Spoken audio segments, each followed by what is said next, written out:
I just flew 14.5 hours to South Africa. I'm in Johannesburg. I'm walking around the area that I'm staying at. In a few minutes, I'm going on a tour. I think it's a historical South African tour, so it's gonna include Nelson Mandela's house and a few other things. Tomorrow morning, I'm gonna go on this tour, walking with the lions. I'm not sure how safe that is, but we'll see how it goes. Yala, let's go. And yet, it actually houses about 25% of the population reside here in this province of Gauteng. The name Gauteng, it is derived from one of our ethnic languages known as Sesotho. Guys, this is where the rich used to live. Well, still live actually. So the mining magnates, they resided in this area. Welcome to Okay, so yeah, this is our dear tour guide. He has two names. I can only pronounce one. The one I can pronounce is Kachisho. Oh yeah. The second name is. That's good. Mokoko. I can't do it. I can't do it. Mokoko. That's an Very awesome easy. name. Very easy. You have to really practice my tongue muscles. Syllable Mokoko. M-O-Q-O-Q-O. That's it. Mokoko. No, I can't do it. I can't do it. But stick to Kachisho. Eh? Right, You Kachisho. say it perfectly. Thank you. Oh, Yeah. cool. So he just took us around the whole city. We saw Nelson Mandela's adult home. Now we're at the area called Soweto, Yep. which until 5 seconds ago I thought was an African name, but apparently it's just an acronym for South Western Townships. Yeah. So we're gonna go check it out. Yala, let's go. Excellent. Build his home like an electrical transformer. Oh, very cool. Very unique. Yeah, so we're driving through the richer, quote unquote, part of Soweto, where they had the entrepreneurs who actually, despite the apartheid and all the heavy laws against them, were able to succeed. So this is the first area where the black middle class of Soweto resided in this area. So like homes like these, two parents working for the government, maybe as a teacher or as a court translator, parents could could secure loans from the banks, and they could build a home like this. But as we drive through, always remember, like I said, you know, the townships were supposed to be run down areas. They were supposed to be land for the poor black people. They were supposed to be dilapidated areas. But you'll notice the pride that people have taken in residing in these areas. Spirit of Ubuntu. If you guys have never heard of this word, you will hear it someday in your life again. The spirit of Ubuntu, I think it was adopted by the UN as well. You see, there's no fencing here, there's no fencing in this guy's home as well. The spirit of Ubuntu, directly translated, the spirit of humanity, whereby your house is my house. If I decide to go to the US for holiday, you as my neighbor, you're obligated to look after my home until I return. I will even go as far as giving you my house key to actually switch on the lights and all that when I'm not around. So that spirit is very much alive in the townships. So that's why people prefer to reside in the townships, because in the townships you can wake up at 6 a.m. and scream your neighbor's name, and you guys can have a cup of coffee on the streets. That's great. Yeah, so Kachisho is explaining that you know, we were just in the rich area where Nelson Mandela used to live in. They have these really high fences and with electric wire on top, and here in Soweto, where people are usually on the borderline poor or definitely living in poverty, they either have no fences or very low fences with no electricity, and you know, the reason for that is because of their sense of community. What's the term? Ubuntu. Ubuntu, which means humanity. So it's just really beautiful communal thing that keeps them all together. And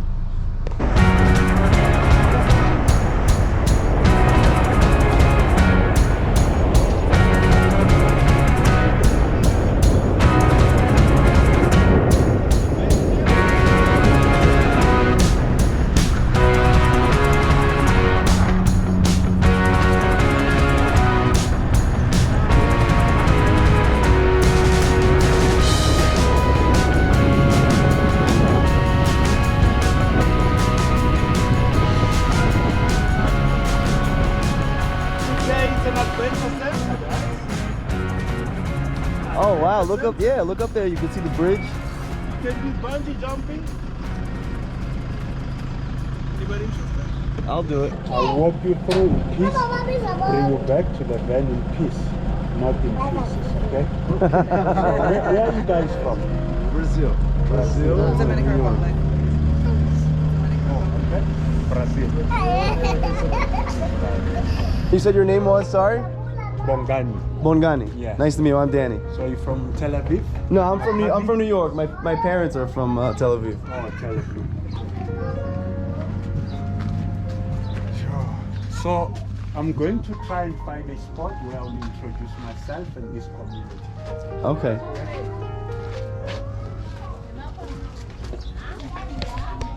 So we're taking a walk through the informal settlement here in Soweto.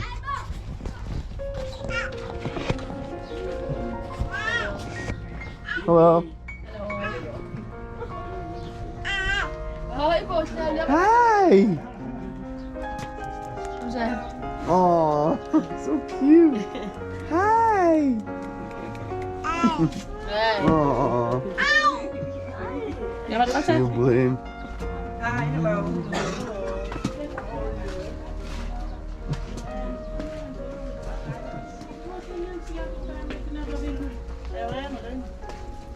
Hello.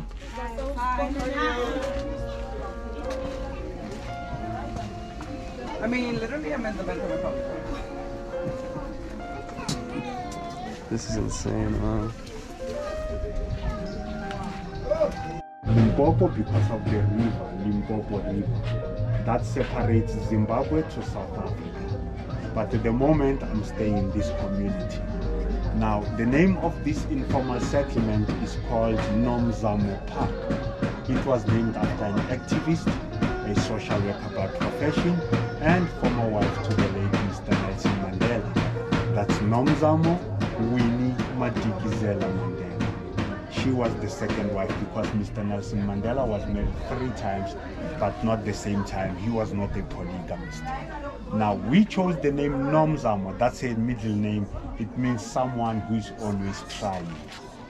Plus minus 6,000 people are living here.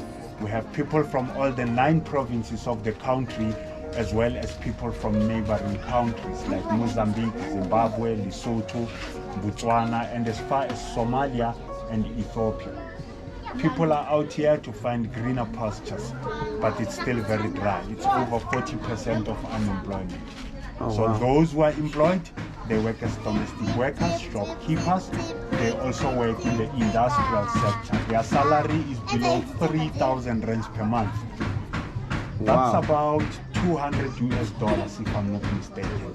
With that amount, nothing much can be done because we are living a double life. We have to maintain here and back home by the countryside where we come from. So in a week, maybe 10 days, the money is finished, and some people, they go to illegal loan sharks to borrow the money, which is a problem because we have to pay back the money with interest of up to 50%. If you can't, you are in trouble. Let's say you borrow 200 rands, when you pay it back, you give them 300 rands. That's a lot. And you're only borrowing to get to next week, so you don't have to. You don't have to, yeah, that's the problem. And those who are unemployed, they survive through selling different things like fruits and vegetables to jumble sale. Some of them, they do some recycling, plastics, papers, bottles, cans. So this is where the lower inhabitants of Soweto are staying because there are 3 different lifestyles around Soweto. The upper class, the middle class, and of course the lower class right here. Our houses are built from corrugated iron. In winter, it's very cold. Summertime, it's hot. If it's raining, it's a problem. The roofs are leaking. And it can be very noisy because of the rain. It's hammering. And also the mud all over the streets. And people cannot afford to buy new shelters. We call it a shack. To buy a new one that size, that's about 3, maybe 4 meters per side. You can pay something like 4,000 rand, which is expensive. So many people, they can't afford. They go out there, they reach some scrapyard. That's where they collect the material cheaper. And they bring everything together to become shelters. Most of the time, it happens with the help of the community. So it's a very united one. If you don't have the salt, sugar, maybe a tea bag, you go to your neighbors and ask for it. If they have, they will share with you. That's how we live. We've shared so many things, even from our visitors, those who came through before the pandemic. They contributed so much towards helping this community. Okay? Now, in a shelter that size, you can find 3, 4 people, even 5. And that's where everything happens. Cooking, sleeping, bathing, it happens inside the very same room, which means no privacy at all. Whatever I do, I'm watching. Wow. He's watching me. That is the situation. And also with the pandemic, it was a problem. Because if you are infected, once you get to the house, it's very easy to infect the rest of the family. And the whole community, you guys are such close proximity. So we've seen so much happening during the pandemic. We've buried so many people. Well, at first we thought it was a joke. It's just the flu. You know, we thought that's nothing. But trust me, we've seen the worst. So people are more careful at the moment. Hi. Such poverty you see here, it's insane. I can't imagine. But I don't know if you noticed, as I'm passing all these kids, they're all so happy and so friendly. It's like the innocence is just, it's really impressive.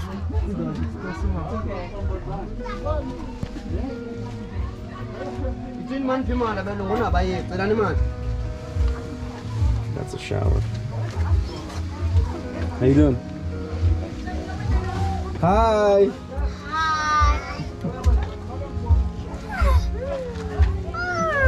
What's your name? I'm Danny.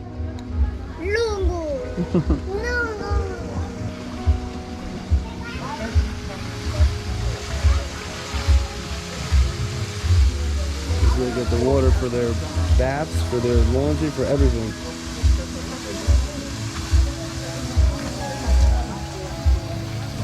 Hello. Hello. How you doing? Right, Joanne. So the water is from the municipalities around here. These are this is where they hang their clothing, and these wires up here, the higher ones, are actually illegal electricity that's harnessed from the streetlights. He said only the brave ones do it, so I guess there is some penalty if you get caught.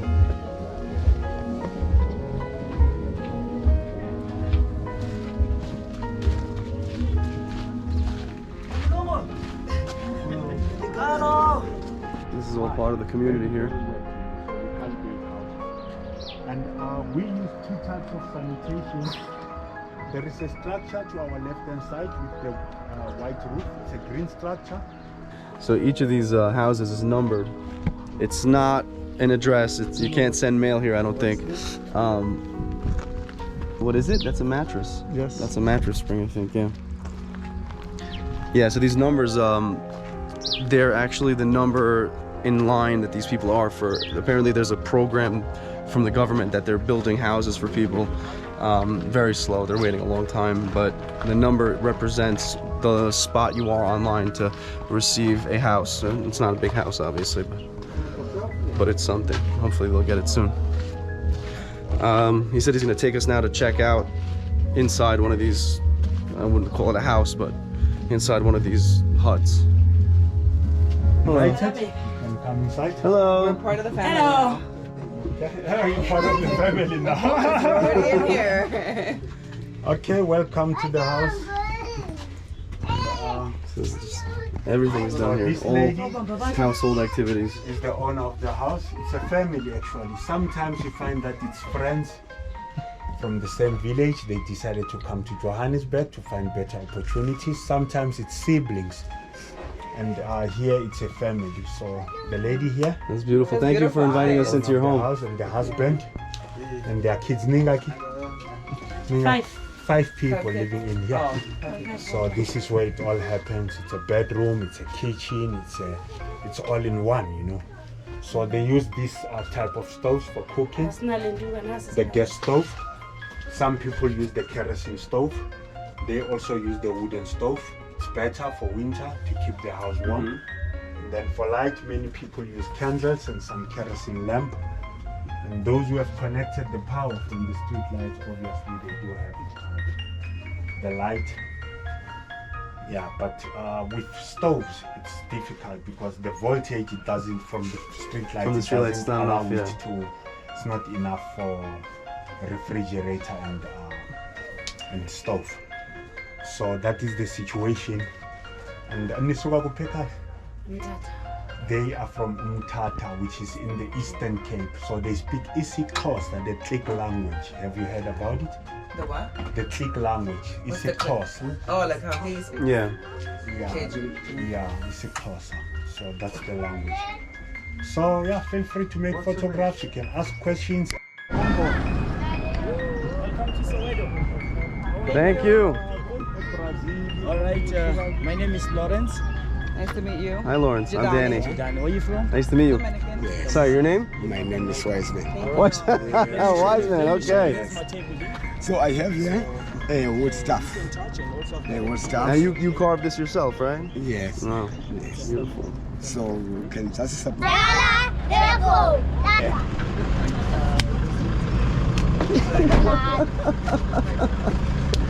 My friend. We're going into Nelson Mandela's house now. This is the house he lived in for most of his adult life. So this is before he became a lawyer and before he got locked up. So we're gonna go check it out right now. Yala. Let's go. All right, so yeah, you gotta wear a mask inside. So basically they built a museum around the house. This is the house. And they built a whole museum around it.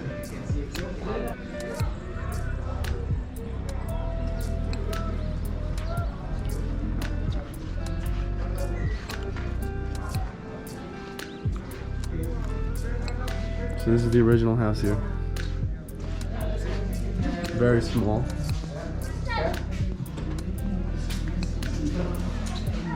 Right, so what you can do, you will find me waiting for you outside. Yeah, just wait, you can take your time, you'll find waiting for you by the gate, okay? So his ex-wife had 2 assassination attempts made on her in this house.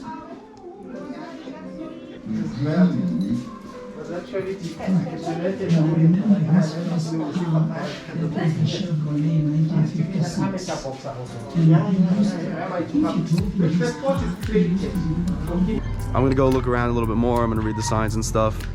Hopefully this inspires you to look up the history of the apartheid here in South Africa and the steps that Nelson Mandela took to do away with it. Yeah.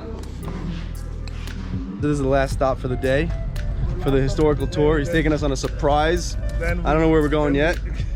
That's where we were on the other side. Wow, where you see that white car is, that's going that direction. That's the spot where I showed you the Hector Pieterson's point where he got shot. And that is the picture of Hector Pieterson. That's the picture that... Oh, that's the famous picture. That's the one that you were talking about. That's the one you were referring to. Because of that picture, he became the icon of the 16th of June 1976, the day of the uprisings. And this museum was built afterwards, well, recently, only after 1999. That's when this museum was built, to commemorate and tell the life of the students that lost their lives during the uprisings. According to the police, they only recorded 300 students that were killed by police during the uprising. Only 300. It was, according to the police, it was only 300. But however, that was a fabricated number by police, because many of the students, if you look at that picture, you'll notice that the guy carrying Hector Pieterson is not really in a full school uniform. Yeah, he's not really in a full school uniform.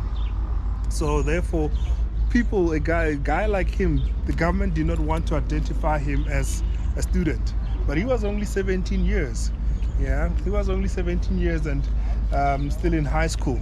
So the next day, after the 16th of June, together with a group of other students, they fled the country on foot.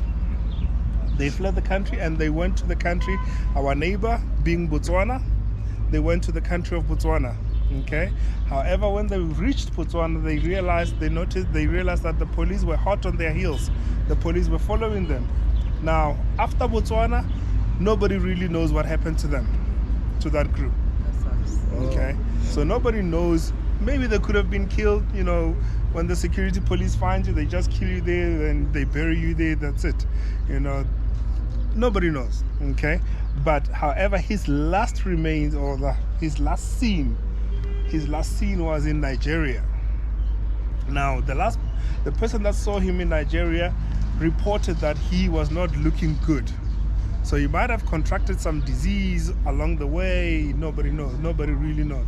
So his mother died late 2000, I think 2009 when he died. Still trying to search for the remains of her son.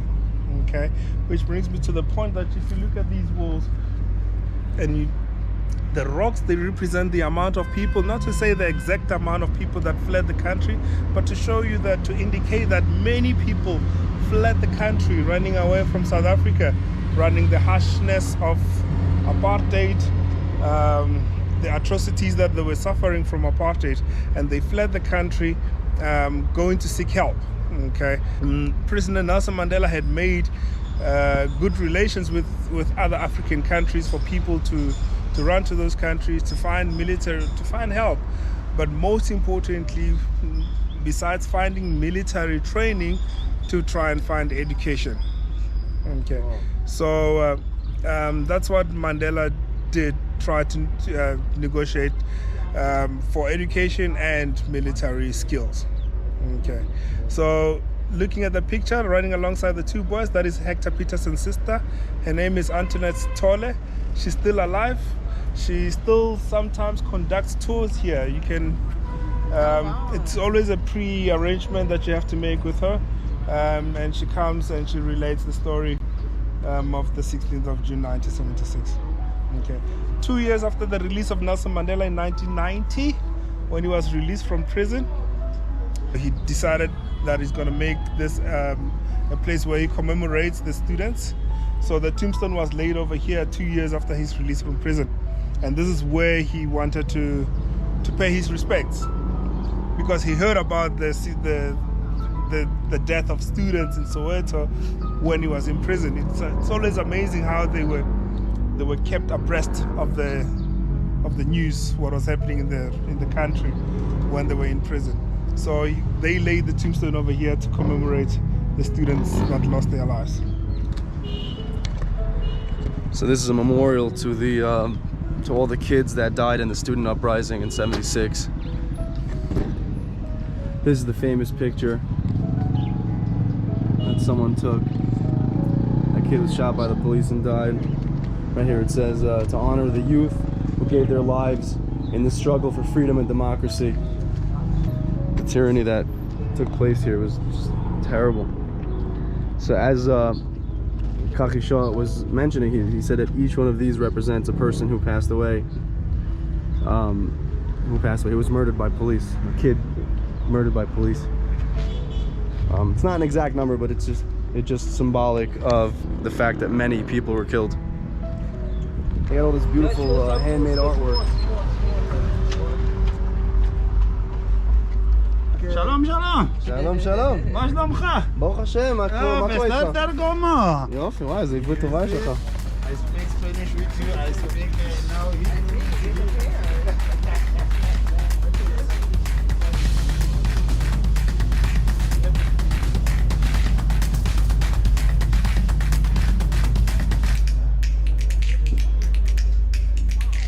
Okay, I have a crazy migraine.